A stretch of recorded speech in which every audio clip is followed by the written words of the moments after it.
జగన్మోహన్ రెడ్డి గారు గవర్నర్ గారు మాట్లాడిన దాని మీద, అసెంబ్లీలో జరిగిన దాని మీద చాలా చక్కగా వివరించారు. ఏంటంటే ఆయనకి మనస్తాపం చెంది మనిషి ఏం మాట్లాడుతారో అర్థం కాదు.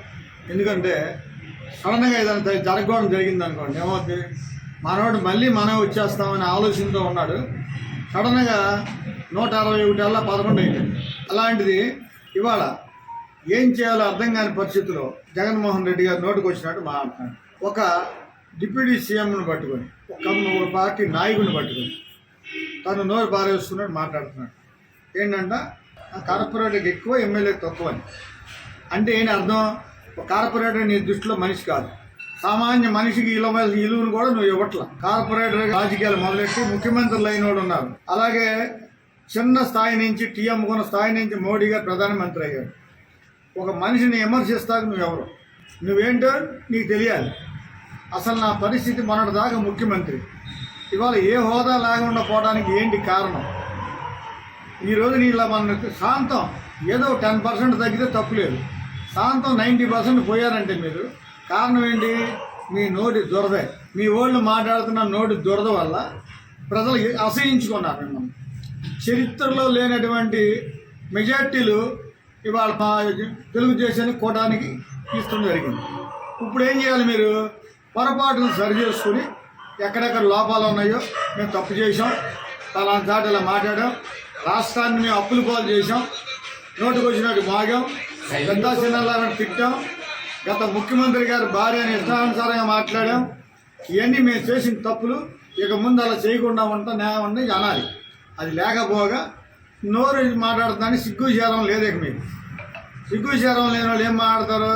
నువ్వేమో కోడిగత్తికేమో ఎక్కువ, గొడ్లకేమో తక్కువ నువ్వు మాట్లాడుతున్నావు.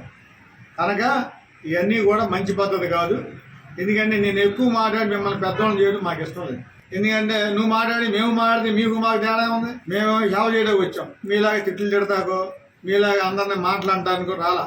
మీరు మీ నాయకులకి ఏం జరుగుతుందో మీరు ఊరుకుండడం వల్ల, ఆ రోజు తప్పులు మాట్లాడటం వల్ల గుడివా నాని గారు కావచ్చు, వంశీ గారు కావచ్చు, లేకపోతే పోసాని కృష్ణమోహన్ కావచ్చు, బోరగడ్డ అనిల సునీల ఉన్నాడు, వీళ్ళందరూ ఇవాళ జైల్లో ఉండే కారణం ఎవరు? వాడి నోటి వాగుడు. ఇవన్నీ కూడా మీకు తెలుసు. ఇవాళ మొన్న మీకు ఎవరికై ఓట్లేసి గెలిపించారు వైఎస్ఆర్ పార్టీ గెలవడానికి కారణం ఎవరు? రాజశేఖర రెడ్డి గారు. రాజశేఖర రెడ్డి కుమారుడిగా రాజశేఖర రెడ్డి లాంటి పరిపాలన చేస్తాడు, అంత ప్రేమగా చూస్తాడని నీకు ఓటేశారు. నువ్వేంటో చూపించావు, అందరికి అర్థమైంది. జగన్మోహన్ రెడ్డి పరిపాలన మెచ్చుకుని 11 మందికి 11 సీట్లు ఇచ్చారు మీరు. అది నీకున్న వాల్యూ. నువ్వు మాట్లాడితే సరిపో. ఆయన కింద స్థాయి నుంచి కష్ట సుఖాలు తెలిసిన మనిషి. ఇవాళకి సొంత పార్టీలో తప్పు చేయను తప్పు అన్నాడు ఆయన, పక్క పార్టీలో చేయను తప్పే అన్నాడు. నువ్వు ఎప్పుడైనా అనాలా? ఇవాళ మా పార్టీ ఆఫీసులో ఎవరైనా గబుక్కుని మాట్లాడితే నేను అంటాను అలా మాట్లాడకూడదు, పద్ధతిగా మాట్లాడాలి అంటాం. నీలాగా పద్ధతి తక్కువ మాట్లాడడం. నువ్వు 11 ఒకటి ఉంది, ఇంకా మీ చరిత్ర ఉండదు. మీరు రాను మీరందరూ కూడా మార్పు లేదు. ఒక్కడన్నా అంటాడేమో అనుకుంటున్నా. కనీసం మేము తప్పు చేసామంటే, రాజకీయాల్లో పౌరిచ్చామంటే మాకు కన్ను మీద ఆగలేదు. అధికారులని తిట్టాం, లేదా అందరిని అవమానించాం, గంజాయి అమ్మాం, ఇవన్నీ చేసాం.